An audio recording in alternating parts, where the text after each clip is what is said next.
Hey everybody, it's Tripl-L coming in to talk about Eden Zero, chapter 112.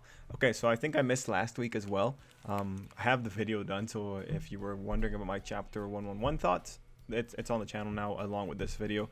Anyway, hey, so this chapter was pretty cool. It was a slice of life chapter. Not sure if you guys noticed. I was pretty happy with that. I think it's nice that we took a little bit of a break and we established things. I guess the part that I was most interested in, of course, were the things with Elise and also the things with Laguna, just because it got so much screen time. And it seems like the author wants to do like a little thing with Wise in there. It kind of seems that's where we're going, but we'll have to see. So we'll walk through the chapter and I'll tell you like the little things I thought were really interesting. I'm at the end of the day, all of the parties are arriving on the same planet, Foresta or something like that. I might get the name wrong, but you know, it's the first planet that somehow has a lot of different delicacies. From the way that the villains at the end are speaking, it seems like Ziggy and his crew are there as well. So that's going to be interesting to see. Yeah, that's gonna be interesting. The first thing I wanted to go through though is just what was going on with with the color page. I guess that's the best thing to start with. It was just kind of interesting to see where the characters were positioned. So like on the top left corner you had the main Eden Zero crew, that's Wise, Homura, and Rebecca. Over on the top right it was where Witch and Hermit were. Over on bottom right, that's where you got to see Sister and her group. So it was just kind of interesting to see where people were kind of aligned, because Laguna's right underneath Witch. Shiki's paralleling the Demon King Ziggy, which is kind of interesting. Jin and Clean are right around Sister, which makes sense. And then you also had characters revealed here for Elise's crew. I really had a tough time. Like, I was pretty sure they weren't characters we had seen before, but then we get into the chapter and you see it. And over on the left hand side, or bottom left, you have pretty much the forces of the Galactic Army, and you have the people from the Guild planet. I forget what it's called. So it was really interesting, the composition for this page. I really liked it. I liked seeing all the normal characters. Overall, at the top right corner, it was also worth noting that you can see the people on Eden's 1. And it was just interesting that the captain is over below the Eden Zero crew. He's pretty close to where Shiki is, so that was just very interesting. It's a cool color page to look at, and I do wonder about the alliances or the allegiances that are formed, just because this is the placement of the characters I think is interesting. Anyway, we move on. One of the first notable pages that I found was the page where Wise was pointing out that we're letting in a lot of people from Draken's crew. I think this is going to be all of them. I don't think anyone else is coming. And honestly, these are the three characters that people talked about most. Like, when people were talking about who would get added to the crew, it was those three. Like, Laguna is one of the few ones that actually got character development. The Punisher guy and the Fire Element guy, there's no need to really have them there. And of course, Laguna wears stilettos. That was cool to find out. And it was cool to see that Clean didn't actually want to leave the crew, or at least that she'll miss them. So I really hope that this gets prevented. I really hope that they don't go through. Now, if we're seeing this development that's occurring here at Wise, because this is one of the pages that sets up the Wise development, if we're looking at this here, there's reason to believe that this plot line is going to have culmination in this arc. But it's kind of hard to say with Mashima, just because he sometimes doesn't really follow any kind of easy pattern of figuring things out. That said, I would be interested in seeing this get solved. Also, if he wants to go and he wants to say that all these characters are getting off, those three, that would be interesting too.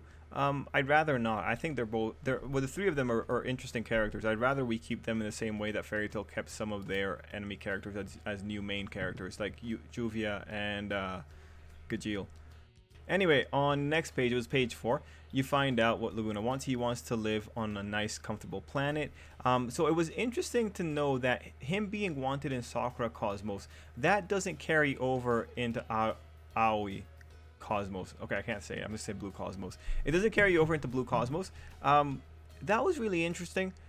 Just because you wonder how this works if the Union Army can come into the cosmos that is ruled by one of the Galactic Oración 6, and then there can be a neutral sector within it that even the army can't move in properly. It's just an issue of like, what exactly is the hierarchy here? Like, what is going on? What are the different governmental bodies? It's just, some of it's a little bit weird. Anyway, with knowing that the forest planet has so much good food, it makes you feel like, well, that might be a good place for the guy to get tested. And if he's going to get tested on whether or not he wants to live in that forested planet, with the stuff going on with Wise, you would be thinking, well, that could be the make or break it point. That could be the point where he decides once and for all what he's going to do. Anyway, page 5 is the page that tells you that there is something being built up here just because Wise gets more of those shots.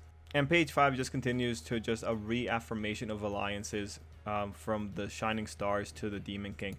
And the next page, page 6, brings up the point that demon is the same as the word for magical. So this was actually pretty funny because this reminded me of a situation with the anime Kenja no Mago. In that anime, the main character ended up being called the Mao, which was Magic King, but it also sounded like Demon King. So it was kind of interesting to see that being brought up here. I think it was really cool. And it was cool to know that Demon King is the title for the King of Magimek. So cool that Shiki is the King of Magimek. From there, we move into the Elise plot. And the Elise plot was really just there to show us, well, to update us on what's going on with Justice. And also tell us what's going on with Elise's crew. We find out that there's a traitor. We find out it's Jesse. That was really interesting. I'm not sure if we already knew that. My memories of Eden Zero are like pretty bad right now.